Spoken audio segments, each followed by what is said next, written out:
मैं normal sex कर कर के यार थक गया हूँ।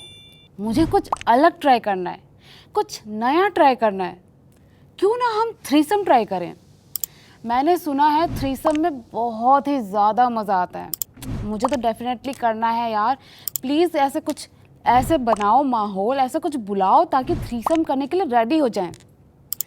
बिल्कुल, आज हम बात करेंगे थ्रीसम के बारे में, जो कि आजकल के डेट में बहुत ही ज़्यादा ट्रेंड पे चल रहा है। क्या होता है ये थ्रीसम और इतने लोग क्यों इन्वॉल्व होना चाहते हैं? ये आपके लिए सही है भी या नहीं? थ्रीसम करना भी चाहिए या नहीं करना चाहिए? अगर कर भी रहे हैं तो किन किन चीज़ों का आपको ख्याल रखना चाहिए, किन किन चीज़ों को आपको परहेज में रखना चाहिए, या फिर आपके लिए थ्रीसम बना भी है या नहीं? सारे सवालों का जवाब आज इस वीडियो में आपको मिलने वाला है, क्योंकि आज का टॉपिक बहुत ही ज़्यादा इंटरेस्टिंग होने वाला है और हम बात करेंगे थ्रीसम के बारे में। चलिए टाइम वेस्ट नहीं करते, वीडियो को स्टार्ट करते हैं और मैं आपको बताती हूँ कि थ्रीसम होता क्या है।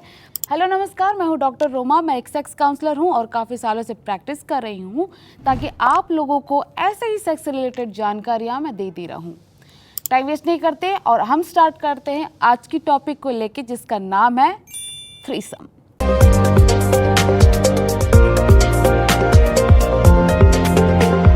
पहले तो हम समझेंगे थ्रीसम होता क्या है। भाई, थ्रीसम जो है एक सेक्स का पार्ट है। हम उसको हमारे बीच यूज़ करते हैं अपने प्लेजर के लिए, अपनी फैंटेसी पूरी करने के लिए।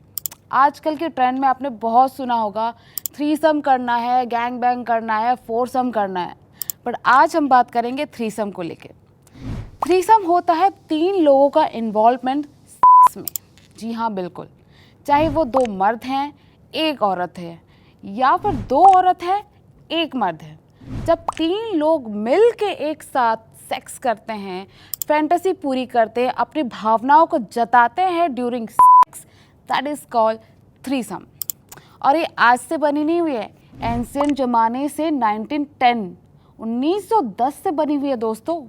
और तब हमारे पूर्वज इतना सब कुछ एंजॉय करते थे और हमें पता भी नहीं था।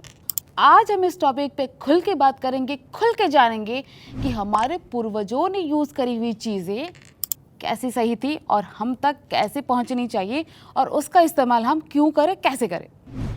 एंशिएंट ज़माने में 2 औरतों का इस्तेमाल बहुत ज़्यादा होता था और मर्द 2 औरतों के साथ बहुत ही ज़्यादा मज़ा करते थे। ज़्यादातर ग्रीक और टर्कीज में थ्रीसम का इस्तेमाल बहुत ज़्यादा हुआ करता था।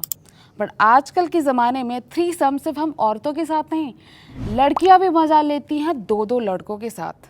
ऑब्वियस सी बात है, हर किसी को हक बनता है कि आप अपने तरीके से चीज़ों को एंजॉय कर सको।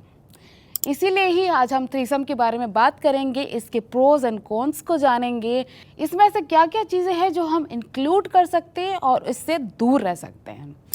हमने जान लिया कि थ्रीसम होता क्या है, पर इसको करना कैसे चाहिए, किस टेक्निक का इस्तेमाल करना चाहिए, और आगे ऐसे क्या है जो हम थ्रीसम को लेके एक्साइटमेंट हो सकते हैं या नहीं हो सकते, इसके बारे में बात करते हैं। पहले मैं बताती हूँ कि आप जब थ्रीसम करो तो 3 लोगों का इन्वॉल्वमेंट बहुत ही ज़्यादा इंपॉर्टेंट होता है। ऐसा नहीं है कि आपने बात कर लिया, थ्रीसम कर लिया, मिल लिए और किसी को कुछ पता नहीं है कि आप क्या कर रहे हो। ऐसा बिल्कुल भी नहीं होना चाहिए। 3 चीज़ों का हमेशा ध्यान रखिएगा। आप जब थ्रीसम स्टार्ट कर रहे हो, 3 लोगों का इन्वॉल्वमेंट ज़रूरी होना चाहिए। मान लीजिए कि एक महिला है, 2 मर्द हैं, तो महिला को आप डोमिनेट कर सकते हो या फिर वो आपको डोमिनेट करे, तो ही इसमें मज़ा आएगा, कुछ स्पाइसीनेस आएगा, तभी आपको थ्रीसम में मज़ा आएगा। जो बाकी 2 लोग बचे, या तो फिर एक रिलैक्स मूड में रहे, वो ज़्यादा इन्वॉल्व ना हो, और जो तीसरा हो वो ज़्यादा इन्वॉल्व हो, तभी इन चीज़ों में मज़ा आएगा। आप जब थ्रीसम के लिए रेडी हो रहे हो ना, एक रोल प्ले डिसाइड कर लो कि इसको ये करना है, वो करना है, तभी आप थ्रीसम में एंजॉयमेंट ले सकते हो। और फिर भी आपको मान लीजिए आपने ये सब करके आप बोर हो गए हो, तब भी आप तीनों ऐसे इन्वॉल्व हो कि आपको थ्रीसम का मज़ा आ जाए। क्योंकि मैंने बहुत बार सुना है यार कि थ्रीसम करना है और लोग कर लेते हैं, उनको पता नहीं होता है कि थ्रीसम कैसे करना है, कर लिया फिर हमें मज़ा नहीं आ रहा, उनको कुछ अलग ट्राई करना है। यही चीज़ है, क्योंकि आप 3 लोग जब भी आप सेक्स करते हो, तीनों का इक्वली इन्वॉल्वमेंट होना चाहिए। जैसे सैंडविच की बात करते हो, आप थ्रीसम को दूसरी लैंग्वेज में सैंडविच सेक्स भी कह सकते हैं। सैंडविच में जैसे तीनों चीज़ों का इन्वॉल्व होता है, जैसे एक ब्रेड होता है, उसके बीच में आपने स्लाइसेस रख दिए कुकुम्बर के, जो भी हो आपके पसंदीदा चीज़, और दूसरा ब्रेड के ऊपर आपने रखा और तीनों को एक साथ मिला दिया। तीनों का इन्वॉल्वमेंट बहुत अच्छी तरीके से होता है, तभी तो वो चीज़ दिखने में और खाने में भी अच्छी लगती है। वही चीज़ आपको थ्रीसम में भी करना है। अगर आप 2 मेल 1 फीमेल हों, तीनों के इन्वॉल्वमेंट रखिए, एक औरत दोनों के साथ बहुत अच्छे से एंजॉयमेंट कर सकती है। टेक्निक मैं आपको बता देती हूँ, जैसे कि एक फ़ीमेल अगर पेनिट्रेशन करवा रही है तो दूसरे का ब्लो जॉब से भी उसको एंजॉयमेंट दे सकती है।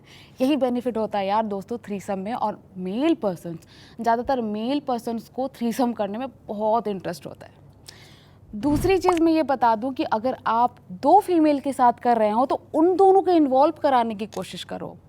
आप मेल हो, ठीक है, आपको एंजॉयमेंट करना है, दोनों के साथ करना है, बट भाई औजार तो आपके पास एक ही है ना, तो फिर कैसे एंजॉयमेंट करोगे एक साथ? तो आप ट्राई करिए कि आपके जो 2 फीमेल पार्टनर हैं उनको इन्वॉल्व कराइए, उनको अपने बॉडी के साथ खिलवाइए एक दूसरे के साथ, ताकि उनको भी मज़ा है और आप एटलीस्ट किसी एक के साथ एंजॉयमेंट करें तो दूसरा भी फ्री ना हो, तीनों एक साथ आप लगे रहो। इस चीज़ में भी आप थ्रीसम का एंजॉयमेंट बहुत अच्छे से ले सकते हो। चलिए, अब हमने जान लिया कि आप कौन कौन सी टेक्निक यूज़ कर सकते हो। दूसरा पॉइंट है कि आप जब भी थ्रीसम कर रहे हो तो ज़रूर ये ध्यान दीजिएगा, जो तीसरा पर्सन है, मान लीजिए आप कपल हो, आप तो सेक्स करते ही रहते हो, या फिर आप दोनों एक दूसरे को बहुत अच्छे से जानते हो, चाहे आप दोस्त हो, फ्रेंड हो, क्योंकि आजकल तो ट्रेंड है। बट जो तीसरा पर्सन है, क्या वो अच्छा है लाइक इन सेक्स? आप उसको जानते हो? अगर नहीं भी जानते हो तो प्लीज़ ये ध्यान रखिएगा कि आप जब सेक्स कर रहे हो प्रिकॉशन का ज़रूर यूज़ कीजिए, क्योंकि हमें नहीं पता सेक्स हिस्ट्री क्या है उसकी प्रीवियस क्या लाइफ चली है सेक्स को लेके। तो इस चीज़ का हमेशा ध्यान रखिए, क्योंकि हम अपने पार्टनर के साथ खुल के रहते हैं, हमें कोई दिक्कत नहीं होती चाहे हम कॉन्डम के साथ कर रहे हैं या नहीं कर रहे। बट आप जब तीसरे पर्सन को इंक्लूड कर रहे हो, लेडीज़ का मानते हैं या फिर जेंट्स जो भी है, उनकी सेक्स हिस्ट्री के बारे में हमको नहीं पता होता। तो इस चीज़ का ज़रूर ध्यान रखिएगा कि आप जब थ्रीसम कर रहे हो तो प्रिकॉशन का यूज़ करिए, क्योंकि आजकल की डेट में STI जो कि सेक्स ट्रांसफॉर्मेशन डिजीज़ होते हैं, इशू होता है, वो बहुत ज़्यादा होते हैं। इस चीज़ का ध्यान रखिए और प्रिकॉशन का हमेशा यूज़ करिए, और प्लानिंग के साथ तो बिल्कुल भी करिए। तीसरा जो पॉइंट है प्लानिंग, कंसेंट, प्रिकॉशन और प्लानिंग। प्लानिंग सबसे इम्पॉर्टेंट होता है, क्योंकि जब हम किसी भी चीज़ की शुरुआत करते हैं हमें उसका आइडिया होना चाहिए, हमें नॉलेज होनी चाहिए। नॉलेज ओके है, नॉलेज कोई बात नहीं, आप करते करते नॉलेज ले लोगे, बट प्लानिंग हमेशा होनी चाहिए कि आज हम थ्रीसम करेंगे, वो आएगी या वो आएगा, हमको इन किन चीज़ों का इंक्लूडमेंट चाहिए, ठीक है? तभी जाके आप ज़रूर ट्राई करिएगा। अगर आप थ्रीसम करना चाहते हो ज़रूर ट्राई करिएगा, देखिएगा मैंने जो आपको टिप्स बताई है ये ज़रूर आपके लिए काम आएगी। अब चलिए हम बात करते हैं कि थ्रीसम को इतना बढ़ावा क्यों दिया जा रहा है और क्या आपके लिए ये सही है भी या नहीं। आजकल के डेट में मैंने देखा है, मैं एक डॉक्टर हूँ, मुझे पता है कि से क्या क्या बेनिफिट्स होते हैं और क्या क्या नुकसान होते हैं, पर मैंने आजकल ये चीज़ बहुत देखी है कि हर किसी की ज़ुबान में थ्रीसम का नाम होता है, फोरसम का नाम होता है। क्यों? ठीक है, आपको एंजॉयमेंट करना है। कई कई कपल्स तो ऐसे होते हैं कि बस बुला लिया, आपकी वाइफ उनके साथ सेक्स कर रही है और आप देख के एंजॉयमेंट कर रहे हो। इस चीज़ में भी कुछ फ़ायदे भी है और कुछ नुकसान भी है। इसमें आपका सेक्स फैंटेसी बढ़ता तो है, लेकिन कभी कभी ऐसा हो जाता है कि आप जेलस फील करते हो और आपके पार्टनर का मूड भी स्विंग हो जाता है। तो ये गलती मत कीजिएगा। आप किसी को भी बुला रहे हो सेक्स के लिए या फिर थ्रीसम के लिए, तो तीनों का इन्वॉल्वमेंट ज़रूर करिए। ये कुछ चीज़ें हैं जो मैंने आपको बताई है, और ज़रूर ध्यान दीजिएगा कि अगर आप थ्रीसम कर रहे हो तो 2 लोगों को अकेले मत छोड़िएगा, 3 इंक्लूड होना ज़रूरी है, तभी वो कंप्लीट थ्रीसम कहलाएगा। अगर थ्रीसम के बारे में और भी आपको जानना है तो मुझे कमेंट बॉक्स पे ज़रूर कमेंट कीजिए। और भी कई सवाल है, कुछ भी डाउट्स है तो आप मुझे पूछ सकते हो। आशा करती हूँ कि थ्रीसम से रिलेटेड आज की ये वीडियो आपको बहुत ही ज़्यादा पसंद आई होगी। कुछ भी और पूछना है तो मैंने जैसे बताया कमेंट बॉक्स पे प्लीज़ कमेंट करिए, और हाँ, लाइक्स और मेरे चैनल को सब्सक्राइब करना बिल्कुल भी मत भूलिएगा। आज की टॉपिक को मैं यहीं एंड करती हूँ। आशा करती हूँ कि आप मेरे वीडियोस को लाइक करेंगे, आगे बढ़ाएंगे। नमस्कार, मैं हूँ डॉक्टर रोमा। धन्यवाद। नर नारी हेल्थ टिप्स में आपका स्वागत है।